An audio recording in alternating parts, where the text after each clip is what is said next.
सभी भारतवासियों को मेरे नमस्कार। साल 2020 का आज का समापन का दिन, नूतन वर्ष 2021 का आगाज़। मेरी ये 5वीं वीडियो। पहली 4 वीडियो में मैंने पूरे देश के किसान जो राजधानी के चारों तरफ मोर्चा लगा के बैठे हैं अपनी जायज़ मांगों को लेकर, ये मेरी साल के अंत में एक वीडियो कुछ मुद्दे लेके आज इस आंदोलन में से क्या निकला है, इस आंदोलन से देश को क्या मिला है और देश ने क्या खोया है, ये सौदा भारतीय जनता पार्टी जो आज कुर्सी पे आसीन है राज करने के लिए, उसको कितना महंगा पड़ा है, इसके बारे में थोड़ा विश्लेषण करना चाहूँगा। दोस्तों, पहले सरकार ने, सभी मंत्रियों ने, कार्यकर्ताओं ने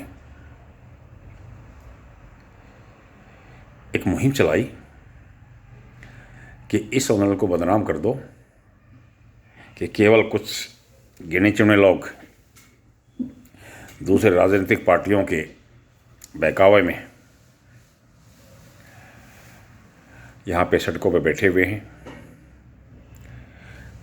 ये कोई असली किसान नहीं है, ये वो किसान नहीं है जिनका संबंध खेत में फसल पैदा करके अपने परिवार का भरण पोषण करे, बल्कि ये वैसे ही किराए के लोग हैं जो बहकावे में लाके यहाँ पे पैसे दे के या और दूसरे किसी लालच में, प्रलोभन में बैठा दिया गया।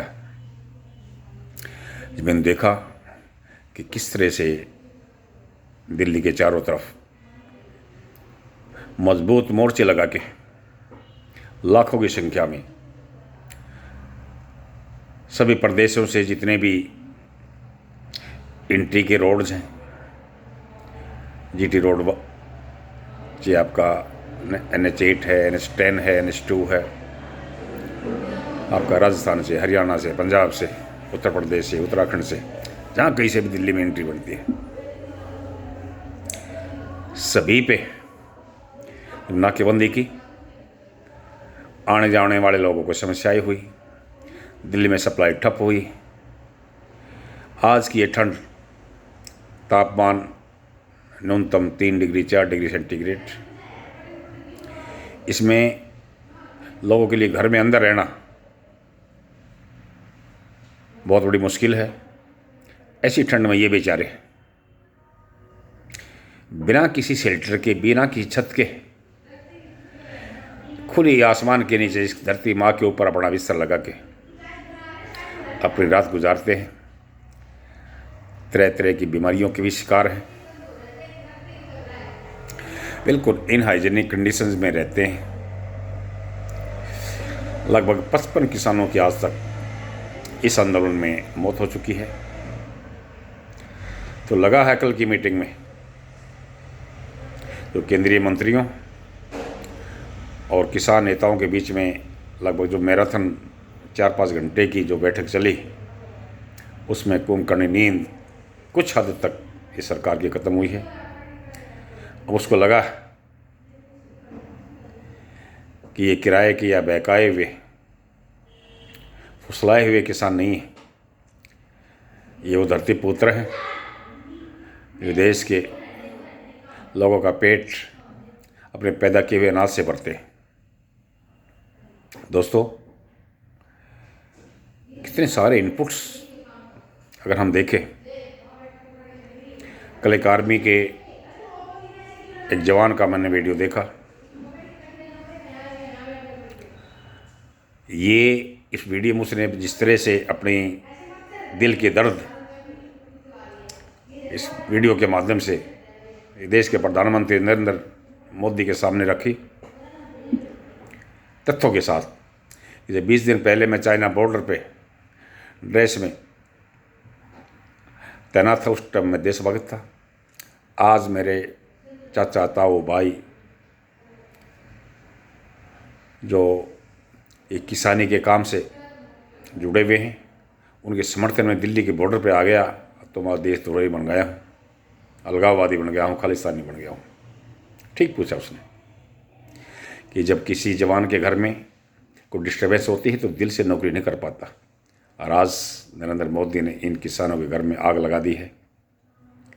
तो इस तरह की जो बातें, विशेष बात और कहीं भी आप देखिए, पहली बार हमने देखा है कि पुलिस कहीं भी किसी भी व्यक्ति को, हालांकि बहुत ही अनुशासन में चल रहा है ये आंदोलन, लेकिन किसी को कुछ कहने में, सुनने में, टोकने में आंदोलन से जुड़े लोगों को बस्ती है, रोकने की कोशिश नहीं करती। इसका सीधा सीधा कारण ये है, दिल से आपके पुलिस के लोग और यहाँ पे जो डिप्लॉय की गई है पैरामिलिट्री फोर्सेस, उसके जवान प्रत्यक्ष या अप्रत्यक्ष रूप से इस आंदोलन से जुड़े हुए। तो सरकार को इस बात का आभास हो जाना चाहिए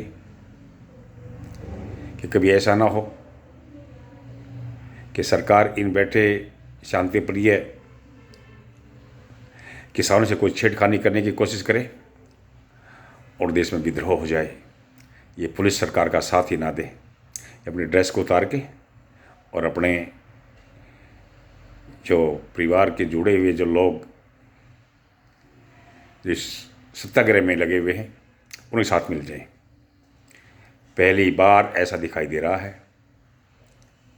कि देश में फोर्स में भी विद्रोह हो सकता है।